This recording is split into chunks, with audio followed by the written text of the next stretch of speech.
एक किसान अपने गांव की परेशानियों से बहुत दुखी था। किसी ने उसे अपने दुखों के निवारण के लिए बुद्ध की शरण में जाने को कहा, जो कुछ दिनों के लिए यहां से कुछ दूर एक गांव में आया है। वह निक्षुम ही तुम्हारे सब दुखों का निवारण करेगा।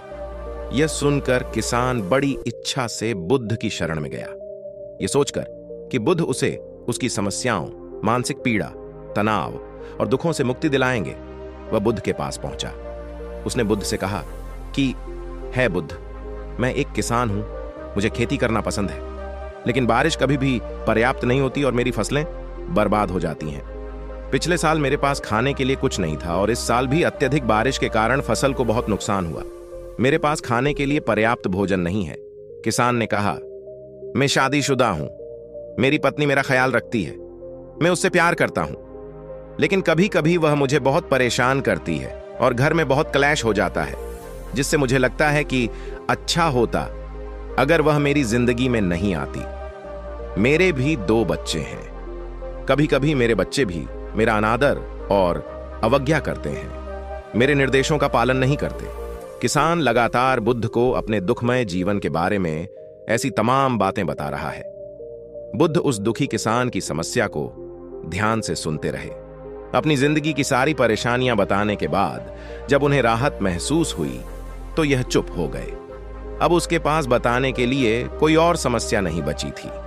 अब वह चुपचाप बैठकर बुद्ध की ओर देख रहा था और अपनी समस्या का समाधान पाने के लिए बुद्ध के उत्तर की प्रतीक्षा कर रहा था। लेकिन बुद्ध चुप थे। किसान ने फिर कहा, हे बुद्ध, मैं आपकी शरण में आया हूं, कृपया मेरे जीवन की इन समस्याओं का समाधान करें।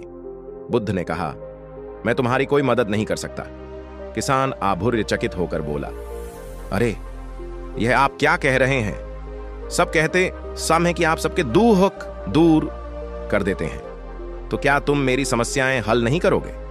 इसलिए कि मैं एक गरीब किसान हूं। बुद्ध ने कहा, मुश्किलें हर किसी के जीवन में आती हैं। जीवन में दुख और परेशानियां आना स्वाभाविक है।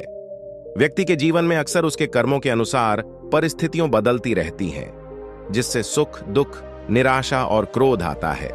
नए रिश्तों का बनना, पुराने रिश्तों का बिगड़ना, रिश्तों में मिठास और कड़वाहट, यह सब सामान्य है। यह जीवन का हिस्सा है और यह जीवन का चक्र है।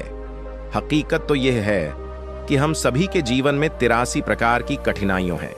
इन कठिनाइयों का समाधान आप और मैं नहीं कर सकते, कोई नहीं कर सकता। जिंदगी और जिंदगी में बनने वाले रिश्ते स्थिर नहीं होते। एक दिन रिश्तेदार भी चले जाएंगे और जिंदगी भी खत्म हो जाएगी। लेकिन ये समस्याएं वैसे ही रहेंगी जैसे आज आपकी जिंदगी में हैं और कल किसी और की जिंदगी में होंगी। इस पर किसान अपना नियंत्रण खो देता है और क्रोधित हो जाता है और ऊंची आवाज में बुद्ध से कहता है कि हर कोई कहता है कि तुम्हें एक महात्मा, एक सिद्ध पुरुष, एक प्रबुद्ध व्यक्ति होना चाहिए। मैं इस विश्वास के साथ यहां आया हूं कि आप मेरी मदद करेंगे। यदि आप मेरी समस्याएं हल नहीं कर सकते तो मेरा यहां आना व्यर्थ था। हर कोई झूठ बोलता है कि मैं समस्याओं का समाधान करते हैं। आपने मेरी एक भी समस्या का समाधान नहीं किया। तुमसे अच्छे तो वह महात्मा हैं जो 2 वर्ष पहले मेरे घर आए थे। उन्होंने मेरे लिए यज्ञ कराया, दान दक्षिणा दिलवाई और मेरे मन को असीम शांति मिली। कुछ सुख भी बढ़े और कुछ दुख भी कम हुए, लेकिन तुमने मेरी कोई भी समस्या हल नहीं की। तुमने मुझे सीधे तौर पर मना कर दिया। बुद्ध ने कहा, क्या वह सब करने से जीवन के सारे दुख समाप्त हो गए? इतना कुछ करने के बाद भी अब आप इतने परेशान क्यों हैं?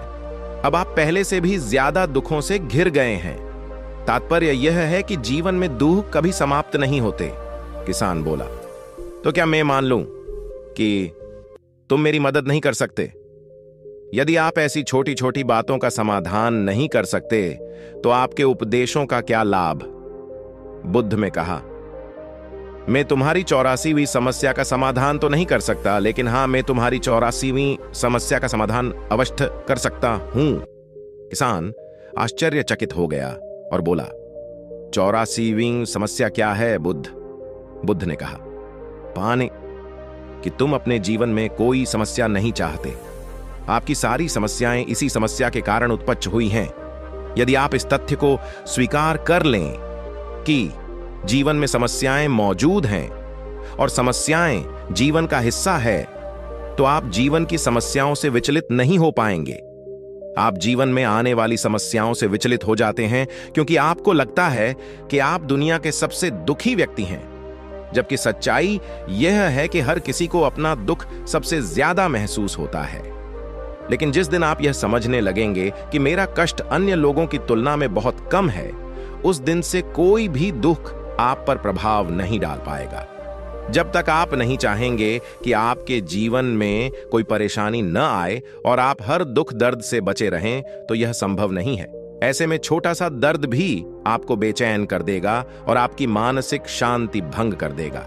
अगर आपके जीवन से परेशानियां पूरी तरह से दूर हो जाएं, अगर आपको हर दिन हर पल बिना दुख और कठिनाइयों के जीवन जीने को मिलेगा, तो आप ज्यादा दिन तक ऐसा नहीं जी पाएंगे।